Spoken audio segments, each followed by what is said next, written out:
Hey guys, welcome back to K&S Get Out. It is gorgeous. Check it.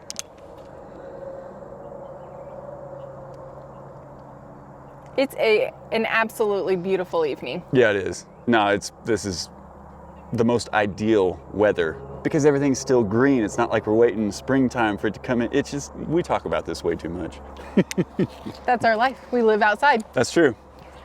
So I have to tell you guys, Kyle and our neighbor have been doing some work on these trees out here and cutting up some firewood. We said in one of our videos, somebody needs firewood. Well, that somebody came and got it. Honestly, and I got to give Stan the credit, Stan has done the vast majority of the work. Has he? Yeah. I haven't Thanks, even got my chainsaw out. I've just helped carry logs. Now, Bruno has helped get in the way, but he's been good about it. But yeah, you guys know I dropped about 11-ish, give or take 2, big trees up here, and then I broke my hand, got my stitches, everything's been going on, and I haven't been able to clean it up. So Stan, he's lived out in the country a long time, and he got wise to the fact that we're just now learning you need to be ahead of the cold weather. Yeah. And so when it gets nice like this, I told him about the trees that are down. He's like, man, I'll come help cut it up. And I said, dude, you can cut it up and you can take all the firewood you need. We have firewood for days, but they actually heat their home with a wood fire stove. So yeah. I think he's sitting pretty. He's got a little bit more to do. And part of it is he and I just like to hang out and run chainsaws and stuff. I don't blame you. I don't either. It looks really, really good out here. I know there's still a little bit left to do, but like this pile right here, that's easy bonfire stuff right there. I mean, I can even pick that stuff up and carry it to a fire. That's how little it is. You can or you will? Both. Done. She signed up for it. You heard it. I don't mind picking up sticks. I'm good at picking up sticks and moving them from one spot to another. Yeah, this tree over here, this was the one that had the real nice canopy that the birds made their nest under that we thought was a good spot, but predators still found it. But he limbed that down for me. Yeah, I can tell. That's a big difference. He's cut all these right here into rounds. I mean, I am just, yeah. It's looking good out here. I don't like cutting on the ground because I know how many rocks we have. But Stan has lived out in this area with rocks his entire life. And so he's willing to do it. Plus, he has a good chain sharpener. So he did it. Thanks, Stan. Appreciate it, man. Really, though, look, this mess over here. It was what, just a few videos ago when you and I were working on that and carrying that all over to the fire. He's got it cut back. And I did request that we keep the meat of that tree because it might be worth something. We'll talk about that here in just a minute. And he did that very thing. So it looks so good. Yeah, we're gonna have our little prairie back, and right here before fall, I can get the grass cut, so it'll be short all through the winter. And then next spring, pop. All the green will be back. That's exciting. Yeah. You know what? I'm looking at the bottom of this tree over here. It's bad. You're gonna have to cut this one down. I know it. Yeah, it's real hard, and I didn't know when the guys came out with the excavator and the skid steer, I didn't really think through like how important it is that you don't hit trees. So when I'm on my tractor, I make sure like I don't just back up into a tree with my box blade or something like that, because you do this right here. And that will eventually kill this tree. It may take years, but I think that was partially what had happened to the one that fell over there by the office. I agree with that. In fact, the other big one right there with that big limb that I don't like that it hangs out. Yeah. That one looks like it has a little bit of bark damage at the bottom as well. So we're learning. This was a really cool looking double white oak, but yeah. I don't know. It's fortunately because it's out here in the middle, I'm not in any rush to get it down. It did produce leaves all the way through, but I really didn't see a whole lot of new branches this year, so I do think it's probably on its way out as well. I really don't want that one to have a problem, but I just don't know. I love that tree. So because it's so nice out, we do have all the goats and Hercules out right now, and I'm so grateful. As a lot of you guys know that have been with us for a while, we don't have a perimeter fence around our land yet. The neighbors technically have some barbed wire, but their trees have come down on it. So realistically, we just got to say we have no perimeter fence, but we have trained and trained and trained. Kyle has trained and trained and trained. Thanks. It's all Kyle, guys. But these goats, guys, look at these guys. Look, Spruce is over here with his favorite. These guys are just kind of hanging out, grazing. In fact, when I first got them out, they've actually technically almost been out for 2 hours now, which is a really good graze for them. But when I first got them out, they went up about where they are right now on the other side of the office, and I look over, and I know we've shown you this before, but one of our cute little fawns that lives out here somewhere, she was right there with the pack of goats. Like, she couldn't have been 15 feet away from the goats. And I was even able to come up and get a little film of it. She trusts us now. They even kind of trust us when we come up the driveway, if we come home and they're up there grazing in the front yard. And it is such, it's, I don't know what the word is for it, but it's just, that's a whole part of the reason why we're out here. And it brings us joy and it's fun. But as we talked about a few videos ago, we went over to Chad's place. Chad at Doss Farms, that's my older brother. And he had a gentleman out who cleared a bunch of his land, kind of regraded some of it. And we were telling you that, you know, we are now motivated. I don't want to knock down all of our woods, but we've got to be realistic with future plans. We've got to be realistic with a potential house site. And so we've started making some phone calls and trying to figure out, you know, we don't just want to knock down all these trees and then, you know, give up an opportunity for value. So we called a company that accepts trees like that and they will mill them. You basically split the cost of what it takes for them to come out and log it, and then you get, you know, 50, 60, depends on who you're working with, 40. 40, yeah. You get a percentage of the value of the wood, but you don't have to do the cutting, you don't have to do the hauling, because my 35 horse tractor, love that tractor. But these big oaks that have come down, like I can't pick them up. So we've got to be a little strategic with it. And when we talked to him originally, the guy says, yeah, you know, we've got a crew that will come out and do that.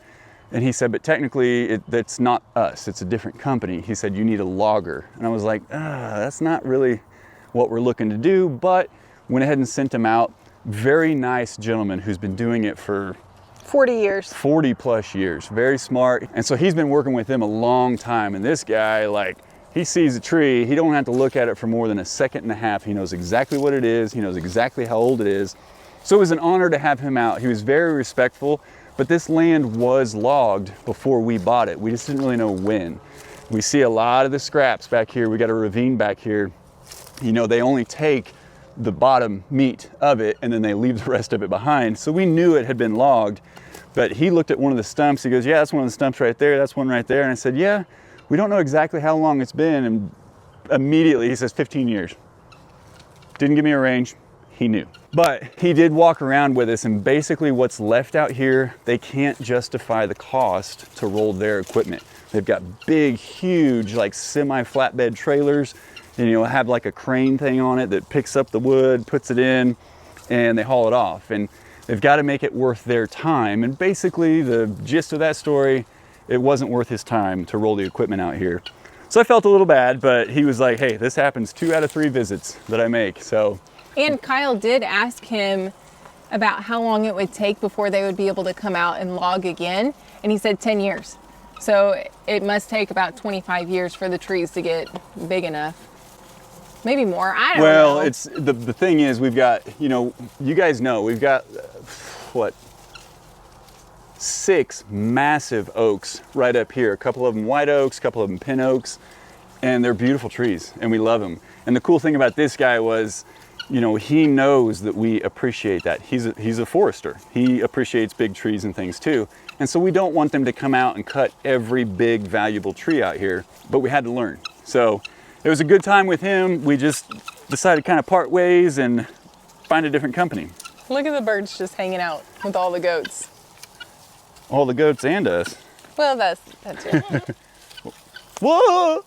Spruce is talking. They just follow us around. And if we go down to their pen right now, they'll come running down to the pen.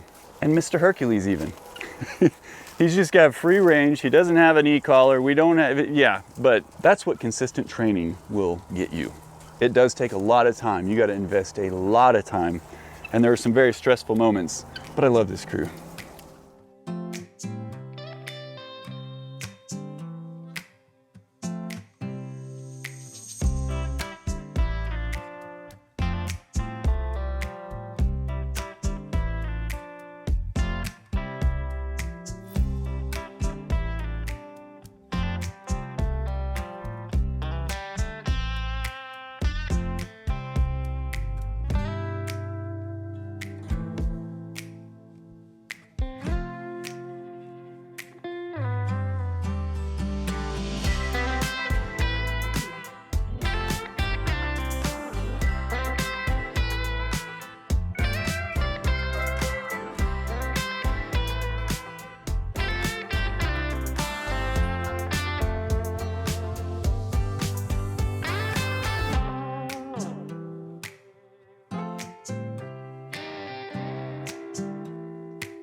So we have some friends that are doing a very similar thing like what we are doing.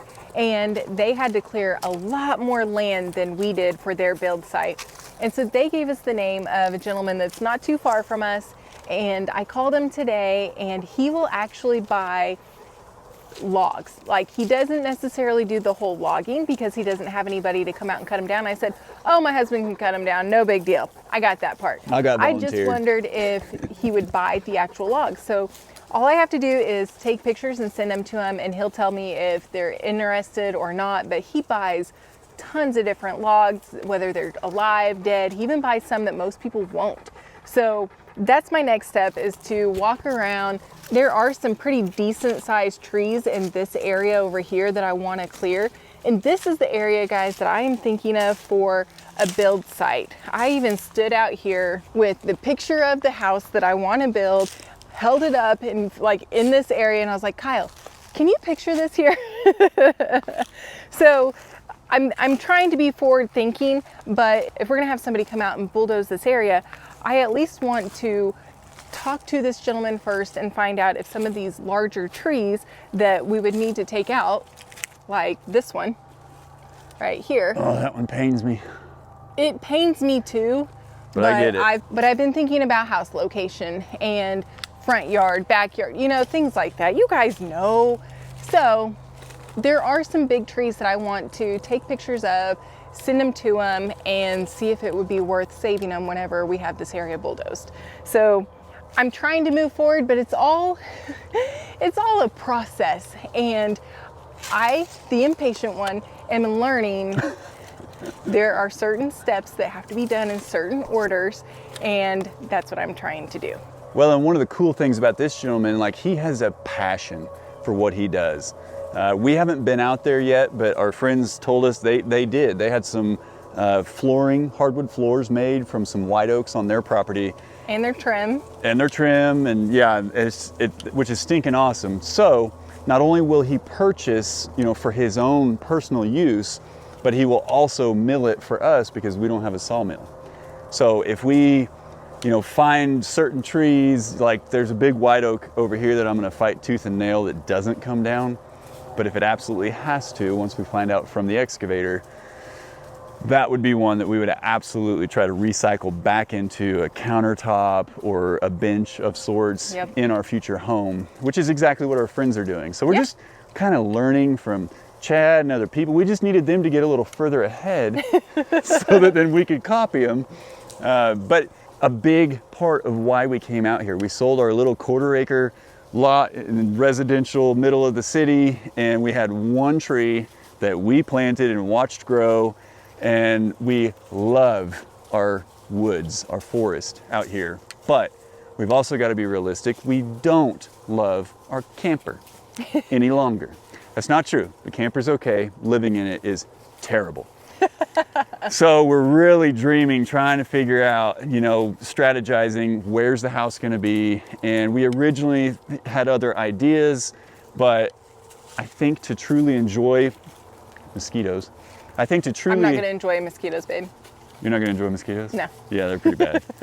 But I think to truly enjoy, you know, what we've got out here, I think what we've got cleared over here already would actually be more conducive of different animals if we ever want to get cattle or pigs or whatever. And we'll bring the house more this direction, which also potentially means we could use the well as it exists now. If you guys saw we got a video from a couple years ago where Aquaman, Superman Rob came out, we repaired that well. It's very shallow. And because of EPA standards now, if we were to redig a well, you're going 600 plus feet easily. And that's a big expense. So I think if we're at this elevation right here, I may be able to put another pressure holding tank in the house, and we could potentially use that well, which would be a huge cost savings for us. Huge cost savings. You scratch my head, scratch, I can't, I'm not, too short.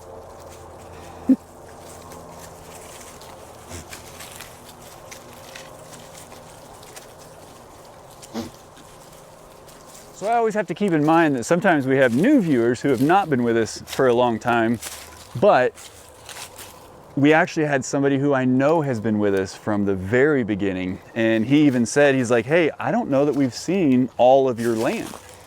And I kind of sat with me like, really? I thought, you know, we used to do walkabouts and stuff. Well, we've taken you on our trails back that direction, but this area we're standing in right now, yes, this is technically still our property. We have 20 acres out here total.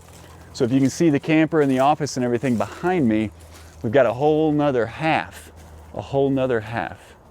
That's a math statement right there. Make myself proud on that one. But we've got so much more property over here. And this is really a beautiful piece of the property, but it is so thick that right now it's pretty much unusable, at least by us.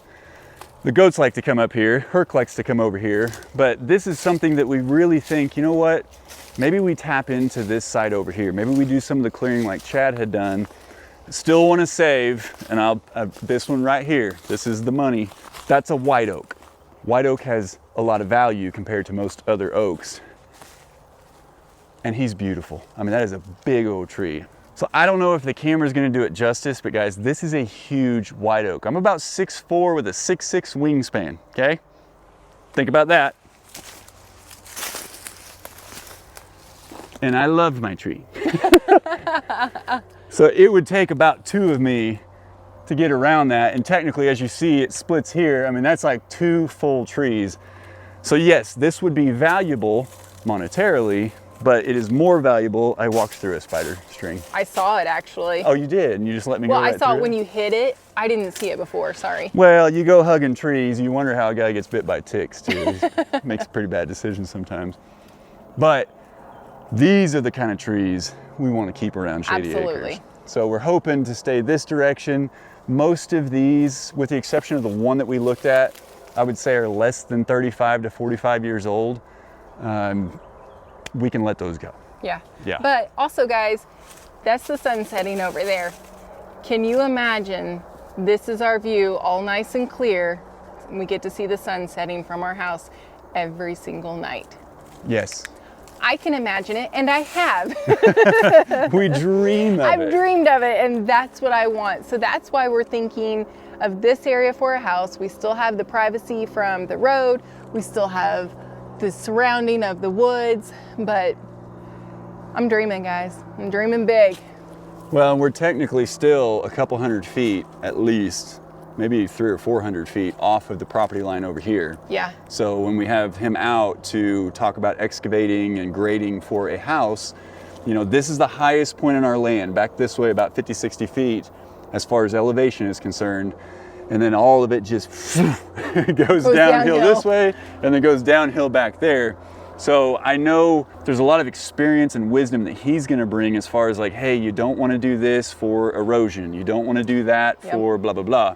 So we're going to lean on the professional and have him out, take a look at this, because this land has been graded. Like there are steps, you know, like they used to do, and that was for erosion control and stuff back in the day.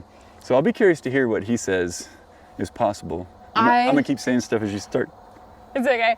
I would just love to know, like, the people who did the stair stepping, as far as that goes over here, and the fencing. I would just love to know what their original idea was, or what their original plan was. I wish we could talk to those people, but we can't. But it would be pretty stinking cool. Yeah, because we still stumble upon some fencing here and there that used to be out here. In fact, I didn't show you, but I just found a fence that was running this way that I didn't know was there. Oh. But Herc likes to come over here. Bruno, especially when I'm doing garden stuff, he always comes out here and explores. I don't know where he goes, but he comes back with a turtle and mulberries smashed on his neck. The dude has a purple. The dude has a purple necklace on right now.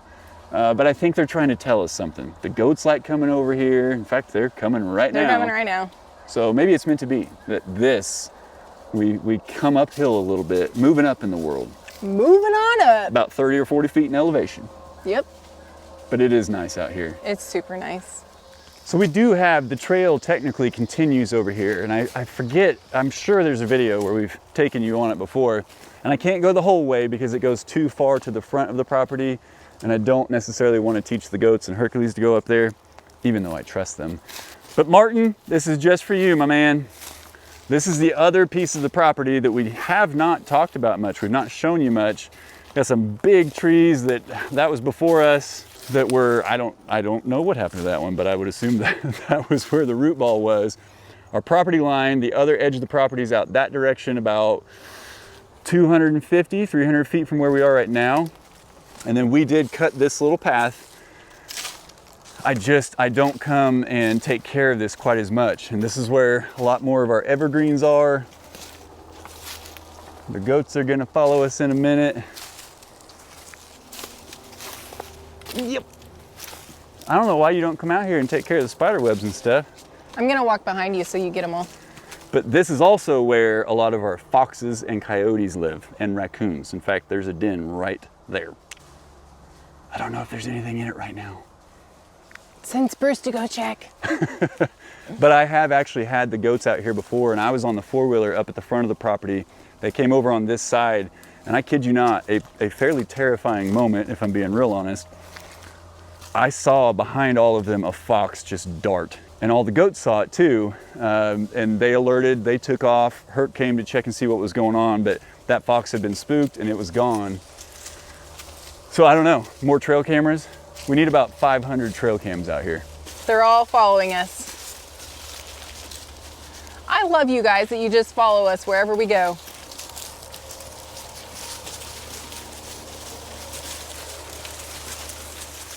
One of them finds a good spot, the other one comes and takes it. Oh no. Did you get a patch of seed ticks? Sure did. Uh-oh. Oh man. I got quite a bit of them in one swipe. Totally ran into a patch of seed ticks. Those little bitty ones. Ugh, they're annoying. All right, I guess we're gonna finish out the trail with you. Oh, that's why you're having me go in front, because of the spider webs. Oh, you just now figured it out. Good boy, yes sir. That's a good boy. Okay, well, 2 patches of seed ticks later, we're deciding finishing out the trail over here is not such a good idea. We don't need to be covered in ticks. Yeah. So we're gonna go back the other direction. And I heard a little yuppie dog barking over at the neighbor's property, and I don't want Herc to think he needs to go over there and take care of it. They're gonna lead the way for us though. Show us where to go, guys.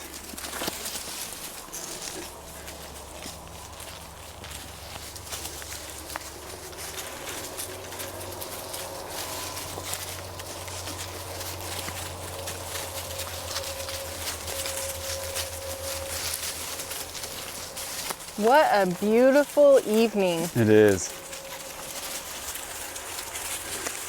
See, I can just imagine all of that being clear and being able to actually see open pasture. I agree with that. But we're gonna talk to the guy that does the excavation and maybe even have him clear a little bit down to that ravine there so that we can get the sunset, because our sunset is at the horizon. And then we see the pink skies and things when there's clouds, but we don't actually get to see the sunset. Yep. Unless we take the four-wheeler to the very back of the property and look across the highway. Yep. So yeah, I want to try to strategically leave enough to still make it feel and look the way that it does. I want to leave a good chunk of woods between where we are now and the other property line over there. But what we've learned from mom and dad and my aunt and uncle who have land out in the woods, you've got to get the trees away from your house, or you're always going to be dealing with limbs coming down, or you're going to be nervous about trees falling down. We do get bad storms out here, tornadic winds and everything. We don't want that, especially once we get out of that camper and we get into a house. Well, and even for the sake of bugs. Oh yeah, and insect control. But that's why I'm building a guinea army, a bird herd, a bird army. Yeah. Yeah. Always gonna have a bird army. Always. All right, well, I think the goats and Hercules and Shannon and I got our steps in for the evening. So we're gonna take them down, give them their grain, give them their love, and then it'll be time to get the Bruno man out and wear him out even more. And at some point we'll eat dinner. Oh yeah, we gotta take care of ourselves, don't we? You know. I kind of forget that. Yeah, it's okay. It's what I'm here for. These goats are pretty stinking happy though. Yeah, they are. Look at this.